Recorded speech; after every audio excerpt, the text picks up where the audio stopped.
One piece chapter 1127 और इस chapter के साथ हम आ चुके हैं लैंड ऑफ जाइंट्स एल्बाफ में, जिसके अंदर हमारे स्ट्रोहेड भी आ चुके हैं। लेकिन सभी नहीं, बल्कि वो स्ट्रोहेड जो कि एलाबास्टा के समय हमारे साथ थे।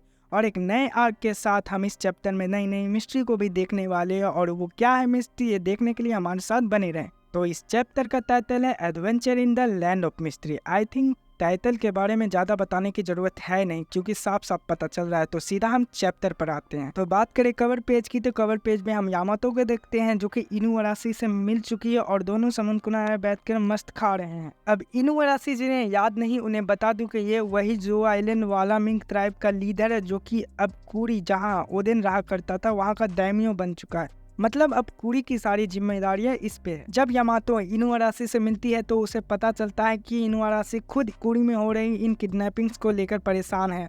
चैप्टर स्टार्ट होता है एल्बाफ से, जहां हम देखते हैं कि वहां के घर भी लेगो के ब्लॉक्स के बने हैं और उनके आसपास काफी सारे जाइंट्स हैं जो कि आपस में बातें कर रहे हैं कि जंगल में अचानक आग कैसे लग गई। उन्हीं में से एक जाइंट कहता है, जल्दी से कोई जाओ और उस आग में पानी डालो, वरना अगर आग यग्द्रासिल ट्री तक पहुंच गई तो यह कंट्री खत्म हो जाएगी। हमें जल्दी से इसकी सूचना हमारे महान सन गॉड को देना होगा। और यहाँ किस सन गॉड की बात हो रही है ये हमें बताया नहीं गया है। और अब तुम लोग सोच रहे होगे कि ये जाइंट्स क्या बोल रहे हैं, आखिर एक पेड़ में आग लगने की वजह से पूरी की पूरी कंट्री कैसे खत्म हो सकती है। जैसा कि हम लोग जानते हैं, Giants and Elbaf Norse mythology पर आधारित है। सो नॉर्स माइथोलॉजी के अकॉर्डिंग यग्द्रासिल ट्री एक पवित्र पेड़ है जिसमें ब्रह्मांड को बनाने वाले 9 रेलिम समाहित है। नॉर्स माइथोलॉजी में पेड़ और उसकी दुनिया मिलकर पूरी ब्रह्मांड बनाती है। और कौन कौन से 9 रेलिम्स ये तुम साइड में देख सकते हो।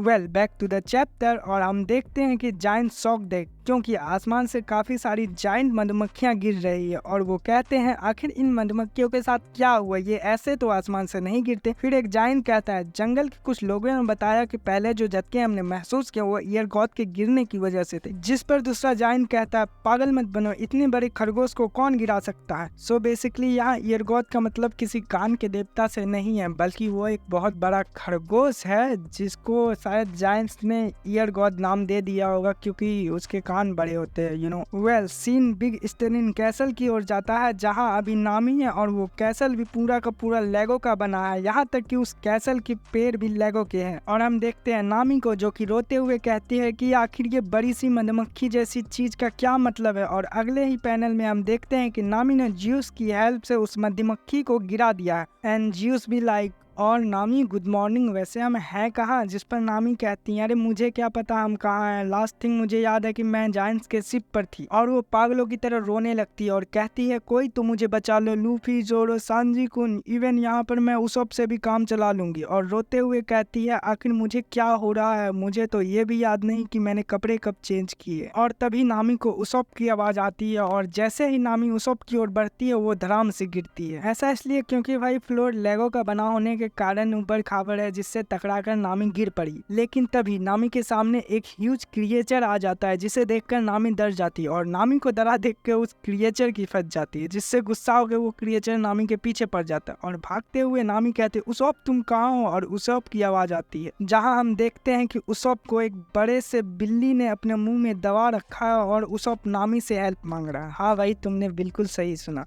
हमारे brave warrior of the sea god Usopp को एक बिल्ली ने अपने मुंह में दबा रखा है। और जब ये नामी देखती है तो उसकी विपत के हाथ में आ जाती है कि यहाँ एक और मॉन्स्टर है। और नामी कहती है कि मेरे पीछे खुद एक जानवर पड़ा है, आखिर ये जगह है क्या किसी मॉन्स्टर का घर। तभी हम देखते हैं कि वो पहले वाला मॉन्स्टर नामी पर हमला कर देता है, लेकिन नामी ज्यूस का यूज करके उससे बच जाती है।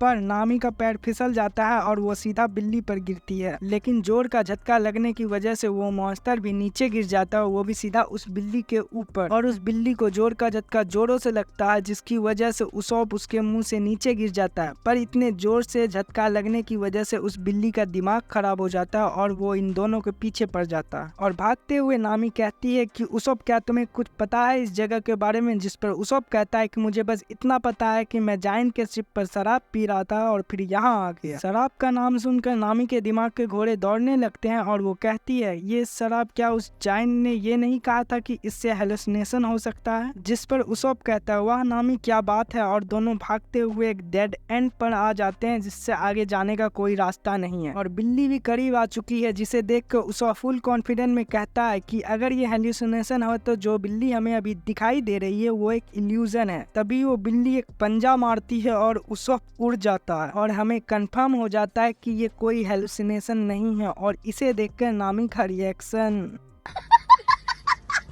खैर बिल्ले के पंजे से वो कैसल टूट जाता है और सभी नीचे गिर जाते हैं। बट वेट, यहाँ अभी भी वो बिल्ला रुकता नहीं है बल्कि वो सडनली कन्वर्ट हो जाता है एक ह्यूज लायन में, जिसे देखकर नामी और उसोप की तो और हालत खराब हो जाती है। वैसे भी उसोप पहले से ही वहाँ ढेर पड़ा था और तो और नामी यहाँ रोते हुए उसोप को उस लायन के आगे करके एक ह्यूमन शील्ड की तरह यूज करने लगती है। जैसे ही नामी अपना सारा होप खोने वाली होती है कि तभी पीछे से एक प्यार भरी आवाज आती है नामी स्वा, और यहाँ हम देखते हैं सांजी को जो कि उड़ते हुए आता है और यूज करता है इफ्रीत जैम्बे और कहता है कि मेरे प्यार को रुलाने की सजा मौत है। यहाँ पे बस अकेला सांजी ही नहीं आया, यहाँ पे हम देखते हैं लूफी को जो कि यूज करता है gear fort elephant gun. Even यहाँ पर हम देखते हैं जोरो को जो कि यूज करता है काला सूत्र ग्रेट ड्रैगन, और तीनों एक साथ कंबाइन अटैक उस लायन पर करते हैं जिसे खाकर वो लायन एक बार में ही ढेर हो जाता है और वापस एक बिल्ली बन जाता है। खैर इन कॉम्बो अटैक के बीच हम ये भूल ही गए कि अभी जो सारे के सारे स्ट्रो है थे वो अब एल्बाप के कॉस्ट्यूम में है। नामी को तो हमने देख ही लिया था, उसोप भी एल्बाप के कॉस्ट्यूम में है जहाँ उसने दाढ़ी और मूछें भी लगा रखी है। इवन यहाँ पर जोरो का क्या ही कहना भाई, सांजी का भी लुक देखने को मिलता है जो कि यहाँ नाइट जैसा लग रहा है और उसने कवच भी पहना है। और यहाँ तो लूफी भाई, लूफी का आउटफिट और उसने जो वाइकिंग के हॉर्न पहन रखा है काफी सूट कर रहा है उस पर एक बात मुझे अजीब लगी कि लूफी के पास उसका स्ट्रो हैट नहीं है बल्कि उसके बैक पर एक कुल्हाड़ी है। और तो और हमें लास्ट पैनल में ये भी पता चलता है कि लूफी ने एल्बाप में आते ही क्या क्या वसन मचाई है, क्योंकि यहाँ पर जोरो उस लायन को देखकर कहता है कि ये लायन तो बिल्ली में बदल गया, जिस पर लूफी कहता है कि उसे जानना है कि इस बिल्ली का स्वाद कैसा होगा, क्योंकि उसने जो खरगोश पहले पकाकर खाया था वो काफी स्वादिष्ट था। मतलब भाई जंगल में जो आग लगी थी वो किसी और ने नहीं, लूफी ने ही लगाई थी ताकि वो उस खरगोश को पकाकर खा सके जिसे जायंट ईयर गॉड कह रहे थे। इसी बीच हम देखते हैं कि सांजी उछलते हुए नामी के पास आता है और कहता है नामी स्वा, मैं आपके लिए काफी वरीड था। लेकिन नामी यहाँ रोते हुए कहती है कि मैं तो काफी डर ही गई थी, और तो और उसोप की भी डेथ हो गई। एंड उसोप भी लाइक